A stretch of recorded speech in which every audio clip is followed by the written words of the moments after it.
And we are back with another report card. School is in session. So we have started off purely accidentally, but of the 5 we're doing tonight, we've started off with the 2 that actually got high scores. The next 3, I have not graded them very well. Going to be a few red markers Yes, on my report card here. I'm not be a popular teacher with fans of Chelsea, Liverpool and Spurs, but if we go with Liverpool first, Liverpool signings, I just touch on? Yeah, you can touch on them if you want, but I was just going to say, if you mention who they signed, go for it. Yeah, it's really only 3 main ones, really. And Gakpo was halfway through the season, wasn't he? Nunez was obviously the big one. Yep. And then Carvalho, who they got from Fulham from memory, who I think they've loaned out and really got some game time. So really it's sort of Nunez what you're judging on new signings. Nunez, but like I said, for me it was who they lost. They lost Mane, who was the season before 50-50 between, well, they reckoned whoever won the European Cup final between Real and Liverpool was going to go to, player of the season was going to go to Benzema or Mane. That's how close it was. That's how good Mane was playing, like second best player in the world at the time. They let him go. I don't know, he demanded to leave or what, but he wasn't replaced, in my opinion. Still hasn't been. The whole style of play changed. The big man came in and he has not been as good, but hopefully, I mean, they'll be hoping that the second season syndrome kicks in and he's a way better player. He certainly looks like he's on his day, can be a handful. But yeah, I think losing Mane was a real... I just don't think they expected that the team would fall apart as much as it did. I've given them a D. So what do you think about their style of play, a D? A style of play was... no, a style of play is a C, because on the day... In fact, it's a C being harsh because of the results, because on the day, they put 9 past Bournemouth, they put 7 past Man United. I don't know if you remember that game, but they put 7 past Man United. So on the day, they had the potential to play really well. They went toe-to-toe with Arsenal. But yeah, I must see, just because it was way less successful than the previous 4 or 5 years. Overall, I've given the season a D, and I think I'm being generous just because they scraped into 5th spot and got Europa League. But at one point, it was looking just an absolute write-off. Salah was my Liverpool Player of the Year. I think when they moved Trent Arnold into midfield, he looks like he could be a handful in that position going forward, but terrible at defence. So I think Salah was probably the most consistent player for them. But again, probably not up to his usual high standards that you expect. The disaster, I mean, where do you go? But I think the 5-2 game against Real Madrid just showed the absolute cliff that they've fallen off within a year. They lost 1-0 in the final to Real Madrid the year before,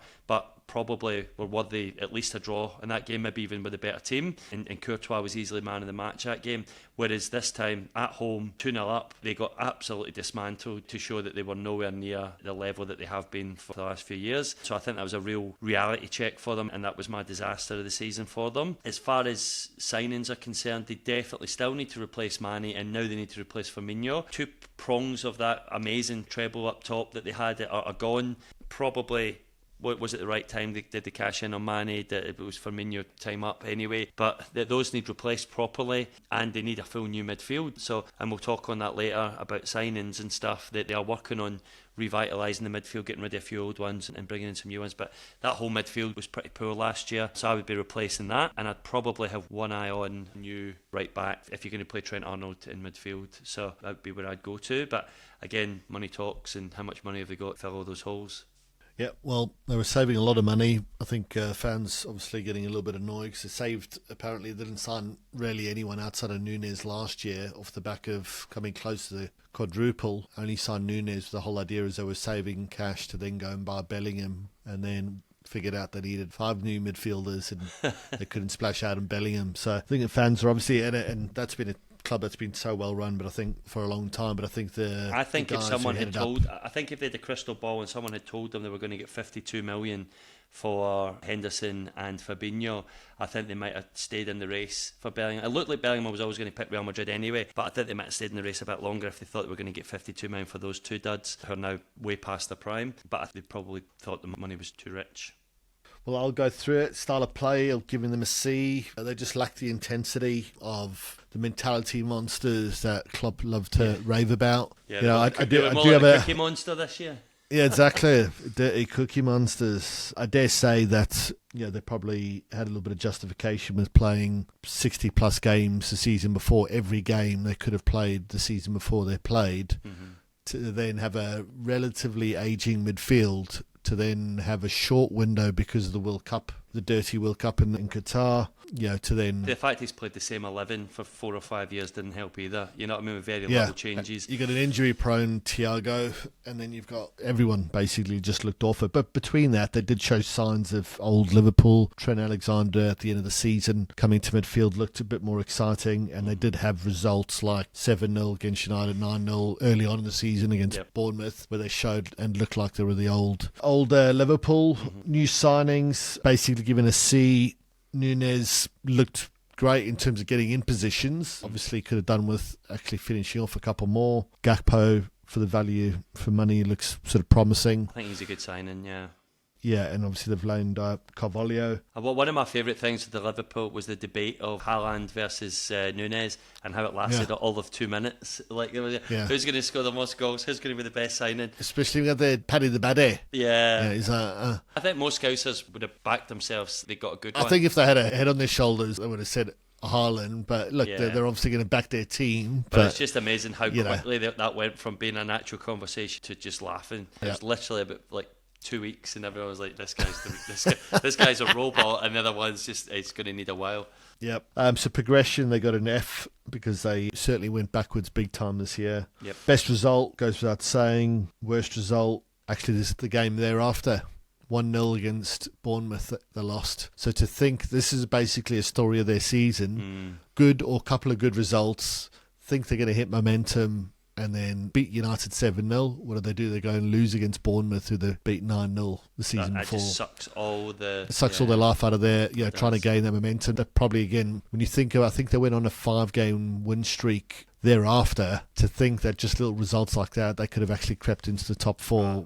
Having a shocker, they had just shows you so many of those momentum killers throughout the season. They just struggled just inconsistent.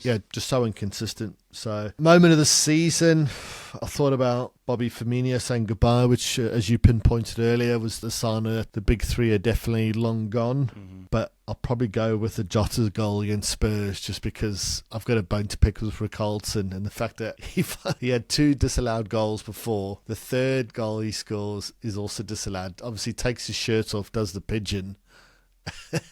He finally scores a goal after being sold for 60 million, only to be beat within 15 seconds thereafter. So that was quite a bit of banter. Overall, a D for the Scousers. Yep. This is our year.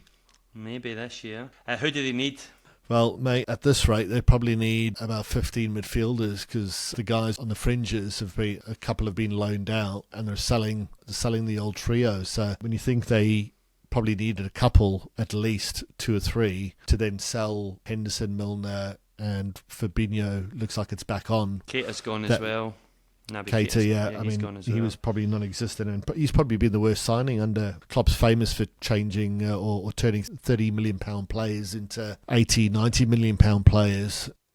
Did the opposite. He actually went completely opposite direction. You'd have to pay someone to take him off your hands, really. So yeah, overall a D. I think the obvious one's midfield, and I think actually the big one for me, and we'll discuss it further, is Milner. Okay to lose. I think he's certainly further along than both Fabinho and Henderson. I thought Fabinho could bounce back this year, but to lose Henderson, I think more so from just getting new players into the club in midfield. Yeah, even if it's just coming on 10-15 minutes regularly, almost like an Eriksen, but more so for the guy that's in the change room, pushing him over the line, being a leader. I think he's going to be a big miss. Huge loss in the changing rooms, but more from a leadership perspective. You're getting 12 million. Honestly, it's daylight robbery. He's done. So getting 12 million for him. You'd probably still be picked for England next year at the Euros if he was staying at Liverpool. But you've got to remember, mate, if they had any kind of season that they think they're going to have and try run City close, which I don't think they will do, someone like Henderson that are going to guide new players like the Szoboszlai, and again, I know McAllister is new to the Prem, but someone just to put a hand over the shoulder. I agree, but I just think 12 million for an old guy and 40 million for Fabinho, if that's what's been reported. But then there's no Milner, so you get that's a good bit of experience. Well, I have to say good bit of experience. That's a hell of a lot of experience walking out the door in the centre of the park. So should be interesting. I think they'll live to regret it, especially just considering you got to keep hold of one of those guys from my point of view. But that wraps up the Scousers. Yep. Cool. On to the next.